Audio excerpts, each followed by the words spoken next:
Okay, thanks. So what I'll do in the next 10 or 15 minutes is walk through a story of what I mean about converting the 5G network into an Agile Monetization platform. I'll spend a few minutes on stage setting and some background, which will be hopefully familiar to most, if not all of you. And then I'll jump into what it means to have Agile Monetization capabilities when you look at the 5G network. So when you look at previous generations of mobile and 5G, the main difference is that prior generations were focused mainly around volume. Whereas when you think about 5G, it's a significant amount of focus on quality of service and differentiation. And what you now have, if you look forward, is service providers having a network on top of which they can support a wide range of services. Be able to tailor services towards specific partners and specific customers. So it's a big change. You know, prior mobile network generations primarily were volume focused. As you think about quality and differentiation focus, all of a sudden it opens up a wide array and spectrum of services that can be launched and monetized going forward. Over time, there'll be different types of use cases supported depending on the needs for latency, throughput, the amount of device connectivity. Different service providers will take different approaches. In some cases, they may create super optimized use cases that they'll launch. In other cases, they'll be doing this in a bespoke manner. Maybe there's an enterprise customer for which they'll tailor a specific network solution. The reality is that there's many unknowns, and you heard that earlier on, not only in the panel, but in the prior speaker's presentation as well. There are many unknowns in terms of which use cases will ultimately stick and which ones won't. What that means is that service providers are going to have to think about taking a platform approach. And what I mean by a platform approach is thinking about how they need to be prepared to define, launch, operate, optimize, monetize the services on an ongoing and iterative manner. And this is even more critical to plan for and put into place just because of the nature of the 5G network being a programmable network.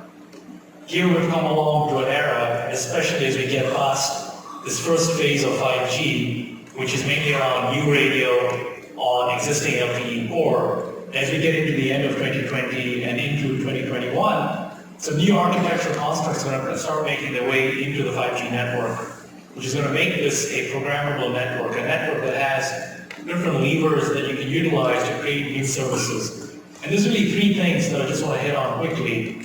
The first is the move towards broader and wider adoption of software-defined networking and NFV. And so that's going to give service providers much more agility in terms of elasticity and scaling up the resources as needed. The second is network slicing. And for the first time, we'll have a physical mobile network that can actually be broken up into different virtual slices, providing different capabilities in terms of quality of service.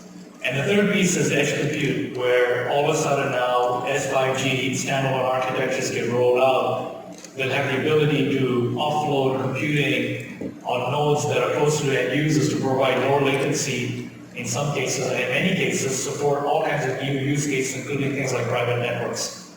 So as you look at the evolution of 5G, we're moving to an era from having a static network to a more dynamic network that gives, again, many more levers to create innovative new service offerings. But having a programmable network is not the end-all be-all, because now all of a sudden there's a whole new class of operations and business management challenges that will emerge that weren't having to be dealt with before. So when you think about the previous generation of mobile networks, it's a pretty static network. You know, provisioning subscribers and use on the networks is fairly straightforward.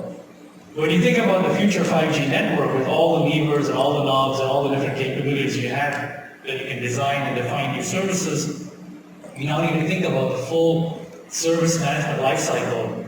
You know, service design, offer creation, service launch, fulfillment, orchestration, assurance, optimization, monetization. Now these things have been fairly well understood in the world of wireline communication, especially in the enterprise domain. When you look at the mobile domain, it's somewhat new. And so now all of a sudden, service providers are going to have to start thinking about putting capabilities in place that allow quick and iteration across these services. Again, back to my earlier comments, is there's lots of unknowns. So what that means is tools, processes, systems need to be put in place that allows rapid iteration of all the way from design through to launch and monetization. So what I want to do is walk through what exactly that monetization platform approach is. It really is, as I mentioned, 3 areas. It's around design, orchestrating, operating, and optimizing the services. I'm going to use a simple example to more visually illustrate the kinds of capabilities and solutions that are going to be needed in order to have this ability to iterate through use cases and services much more rapidly and do service lifecycle management in a much more seamless, automated manner. So let's start with the first, and the use case I'm going to refer to as an enterprise connectivity bundle use case again. Don't get hung up on the specific use case itself. This is one where, the access is provided by 5G. What's important is to focus in on the common principles that are relevant as I go through this example of the end-to-end service management and end-to-end service automation lifecycle for this use case. So let's start with the first area, which is designing the service. So, here what you're seeing is an environment within which a service designer would work to define the network service, in this case, the service slice.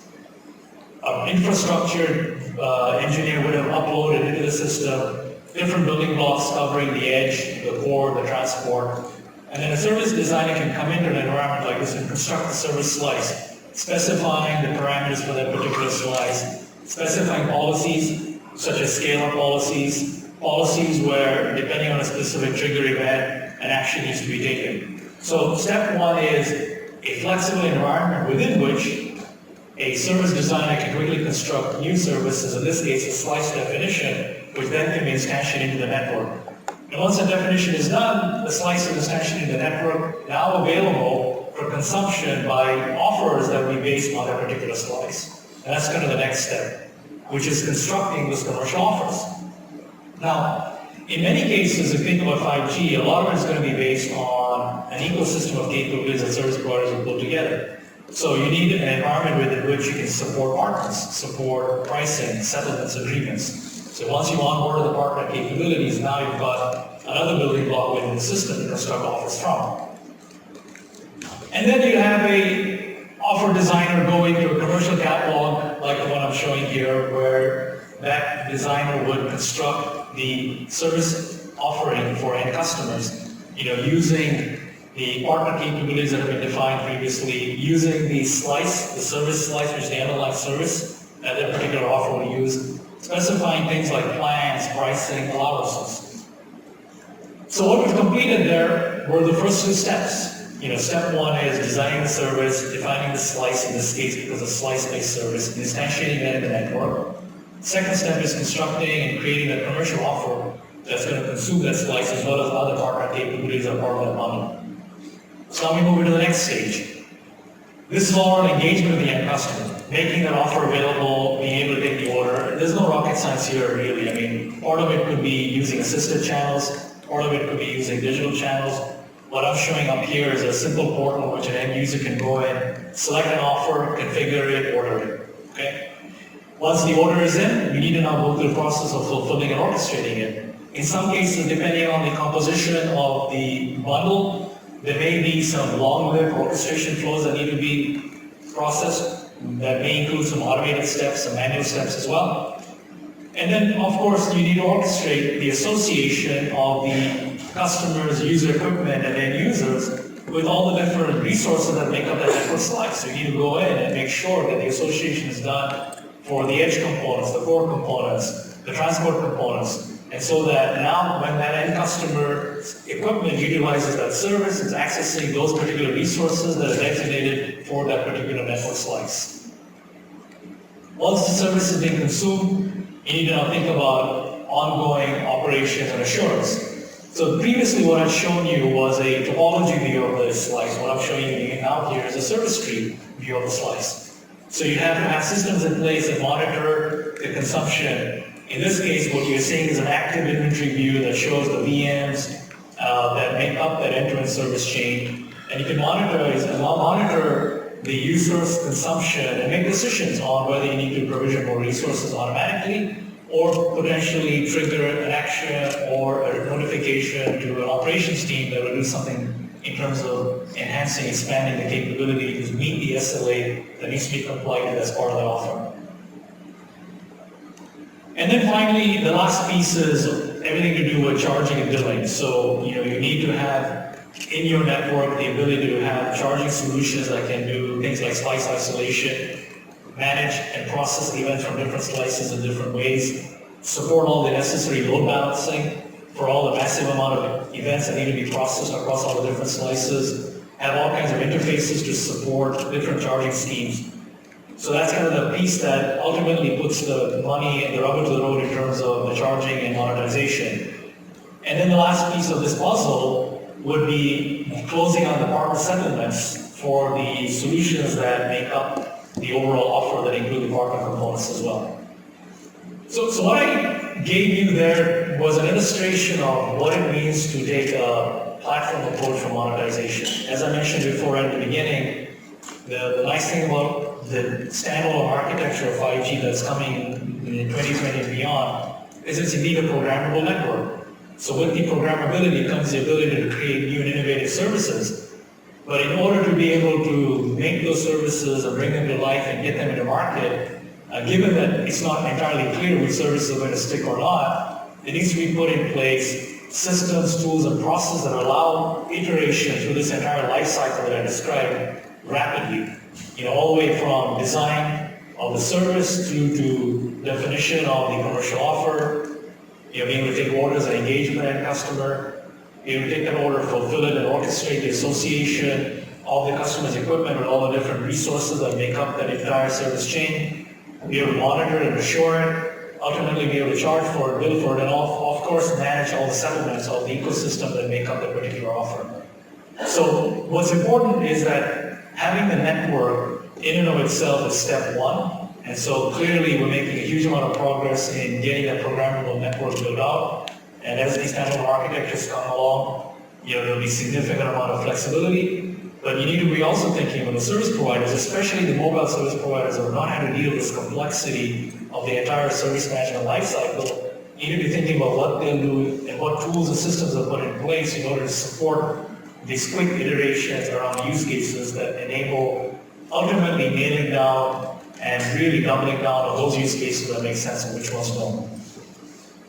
So last slide, I'm just going to conclude with what is Amdocs doing within the 5G world. So our portfolio is broken up into three pieces: the 5G Fast, Smart, and 5G Monetized. 5G Smart is primarily a set of solutions, services, technologies that enable service providers to rapidly roll out their networks. So we have solutions around planning, designing, network integration, network acceptance, network optimization.